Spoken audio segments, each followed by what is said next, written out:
ce soir, on se retrouve à une réunion des Gilets jaunes. L'idée, c'est de voir et d'entendre quelle est la place du transport aujourd'hui dans les revendications de toutes ces manifestations et des manifestants du Pays de Fontainebleau d'avant et des alentours. Nous, on estime que c'est un problème crucial puisque, comme on vous l'a dit dans l'épisode 3 sur la gestion des crises, aujourd'hui, vraiment, on peut se poser la question de savoir si on peut travailler à Paris et habiter à Fontainebleau, sachant qu'il y a peu d'emplois. Voilà, donc écoutez, on va écouter cette réunion et puis on essaiera de recueillir quelques interviews pour connaître un petit peu la place du transport dans les revendications.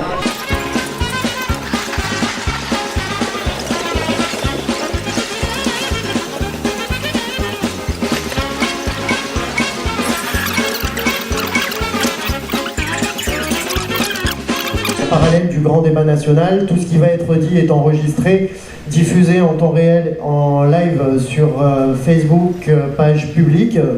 D'une saleté, de la poussière, c'était crade. Et les gens qui sont entassés, mais il n'y a plus de sécurité. Les gens sont debout de Montreux à Paris, dans le train. Moi, je voulais vous parler du transport de passagers, mais qui ressemble un peu à du transport de marchandises pour ceux qui habitent. Je pense qu'on est tous dans la même situation. Je ne sais pas si beaucoup d'entre vous prennent les transports pour aller bosser, les transports en commun. Mais sur notre petite linéaire, alors qui est une ligne parmi tant d'autres en France, mais qui quand même traduit un peu un état d'esprit général, il y a quand même eu une forte dégradation des conditions de transport, des temps de trajet de plus en plus longs. Et du coup, effectivement, si on est dans une optique de réduire les déplacements individuels, les déplacements par voiture, parce que ça pollue, il faut quand même qu'on puisse avoir des moyens de transport pour aller bosser. Donc je pense que parmi les propositions qui ne figurent pas dans cette liste, et du coup je le regrette, il y a aussi la qualité de service des transports en commun pour pouvoir se déplacer et aller travailler chaque matin et rentrer chaque soir dans nos familles, parce que si on n'a pas ça, ça ne sert absolument à rien de se battre pour l'écologie, puisqu'on n'arrivera pas à changer les modes de transport. Ce soir, on est dans une situation de duel caractéristique. On a le 46 qui arrive. Je rappelle quand même qu'il est 7h moins 10. On a le 18h30 qui est prêt à partir. Et puis là, on doit voir les 19h30 et suivants. Et on a également le 19h07 qui est pas loin. Donc ça va être intéressant de voir quel est celui qui va partir en premier. Eh bien, ce soir, voilà, on sera pile pour le JT, 20h, ce qui est quand même pas mal. Merci Grégoire. 1h30 quand même pour rentrer. Faut le rappeler, un départ à 18h30 de Paris et une arrivée à 20h à la maison. C'est quand même pas mal. Il me semble que le TGV met à peu près le même temps. Des fois, on se demande si on n'aura pas intérêt à habiter à Lyon. Au moins, on serait plus près de la montagne pour le week-end. Moi, chez moi, les gens, ils ont besoin d'avoir des bus qui fonctionnent, d'avoir des trains qui fonctionnent pour aller travailler. Bonjour à tous. Alors, revenons au sujet qui nous préoccupe, à savoir les retards, les crises dans les transports au quotidien, mais surtout, quelle est la place du transport aujourd'hui dans la politique locale par les élus, comment les élus vont intervenir et agir pour que nos trains fonctionnent.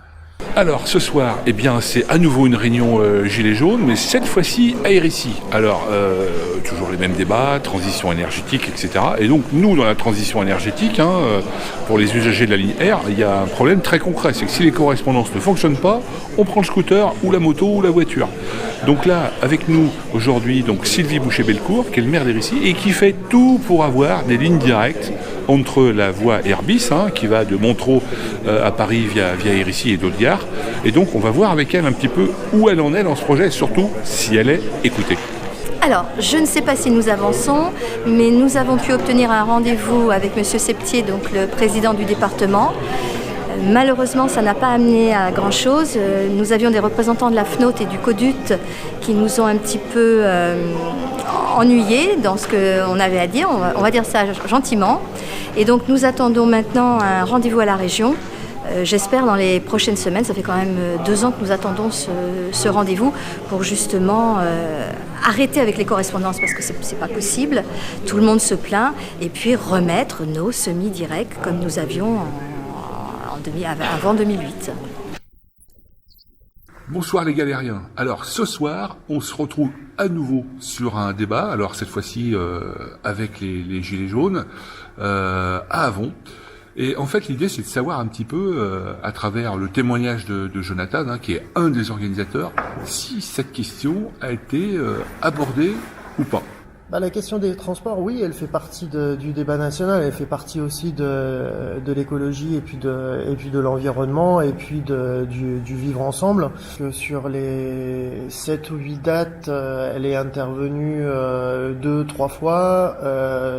C'est souvent des interventions pour dire que l'alternative au transport par rapport aux véhicules personnels, c'est assez problématique puisque les transports sont vétustes, que ce qui est beaucoup demandé, c'est sur la ligne R, avoir des toilettes dans les trains parce que la ligne fait quand même, je crois, bien 1h45, voire 2 heures. Tout à fait. Donc, pour des personnes qui ont des problèmes un petit peu de vessie, c'est assez compliqué de ne pas avoir de toilettes dans les trains. La question des transports, c'est au cœur du débat national. N'hésitez pas, allez participer à ces débats qu'on vous propose. C'est le moment ou jamais. Vous êtes sans arrêt en train de râler sur le site que ça va pas, etc.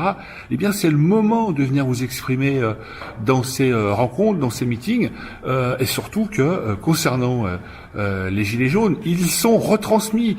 Et par exemple, à Hérissi, où nous sommes intervenus, c'est plus de 20 000 personnes qui ont été impactées et 10 000 spectateurs qui ont vu le film. Donc votre message passe. Donc venez assister, regardez, suivez sur Facebook, c'est important.